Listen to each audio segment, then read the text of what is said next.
So we're here today. Yes. We're going to talk a little bit about how you guys have gotten to where you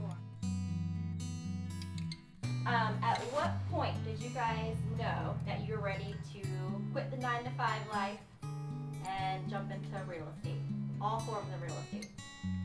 I think it was when I was locked in a cubicle for 8 hours a day, and I realized that I definitely didn't want to sit there anymore.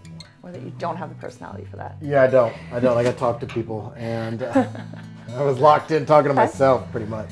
So, long story short, I was working real estate out of my license for 6 months, and I was at my previous job for 6 months. And while I was at my previous job, I was doing a little bit of real estate, and I was kind of back and forth on nights, weekends. I'd work real estate. And in 6 months, I made the same amount of money as I did at my previous job in 1 whole year. But I said, if you put as much effort and time into real estate that you are to your 9-to-5, can you imagine how successful you'll be? Yeah. And so I said, I want to leave. And she said, well, what are you waiting for? I said, nothing. I went to work and left. Packed all my stuff up from my desk, got in my car. It was time to leave. I was, for an hour, packing my desk up, grabbed a mini fridge, and was walking by people in the other cubicles, and they're just looking at me like, yeah, what the hell are you doing? Yeah, like you're crazy. Yeah, and then I said, peace, got in my car and left. But it was from there that you really started diving into real estate and really making it like the focal point of what we were going to do to provide for. Yeah, and then, so the first 6 months, I sold 8 houses. And then when it was actually a full year, and that was 6 months removed from my job, we ended up doing 18 houses the first year. The second year was 31 houses, and the third year was 42 houses. I'm literally doing everything except for swinging the hammer.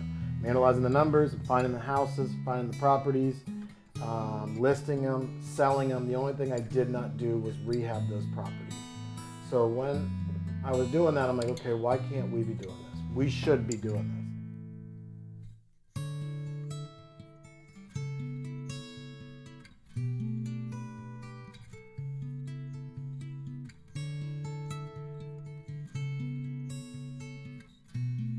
You know, to remind people, like, we want to sell your home. We want to help you buy a home. We want to, you know, show you why we love this community and this area that we live in, and that we do everything. We get asked all the time, like, oh, okay, I totally forgot that you buy and sell homes. It's like, no, we do literally all of it. I would still say half my business is regular buyer-seller business. And one of the things we are focusing on coming up is creating a team around it. I think our marketing is extremely different. I think the way we approach the industry is extremely innovative and very different. And I'm kind of tired of seeing that old footprint of what real estate was, the super stuffy suit and tie, let's just do open houses and hope we sell homes. Like, that's not how the world works anymore. And I don't know why real estate is so slow to catch up to other industries, but I'm not slow to catch up to other industries. I'm part of their story, and I think that a lot of real estate and a lot of realtors forget that, you know, they want a person, not just a face, not just numbers and calculations. So I really truly pride ourselves on the fact that, like, we want to come alongside you and be part of your story and where you're going and where you came from. And I just think that's all really cool. And people don't, I know it's like super sappy, that's the girl in me talking, but it's not. And the reason I say it's not super sappy, but if you look around this room that we're in right now, you know, with the studs and it smells of it's old. This awfulness. This house has been, I mean, I don't know what it went through. I don't know its story. It doesn't have a lot of love when we got it, and something happened in this house, whether it be memories that were built, or then it just kind of got neglected, or whatever the case is.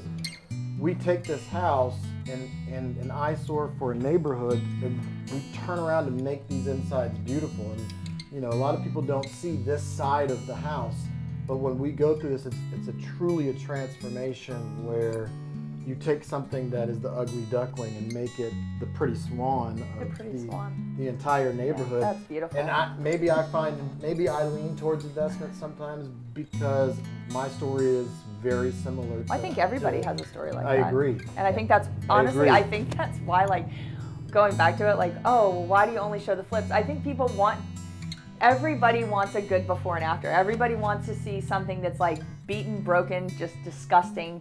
Because I think we've all been beaten, broken, and disgusting. Disgusting, and we all want to be Yeah. rehabbed and, you know, breathe new life into it. So I think that's why, if, you know, probably people are like, why do they show that all the time? That's why. It's interesting. Even I, walking into these things with you, I still am mesmerized that, you know, a house can literally look so completely different. It takes one person coming in and saying, oh, I see it. Like, I can see this. So To me, I welcome it because I know that there's somebody sitting on the other side of this camera that wants to know how to do real estate or flip houses or work with their spouse. Yeah. Or learn how to just, you know, maybe do a little bit better in life inside, and they find, whether it be hope, whether it be passion, whether it be inspiration, something, maybe finding a way that marriage works for two people, something with interest, something in there. I think people find in the story, and They they can decide connect what with. part of the story they connect with and what's for them. Yeah. And to me, if I got to have a camera in my face to give somebody hope, well, then bring on every damn camera that I can find. Yeah. Maybe not every camera for me.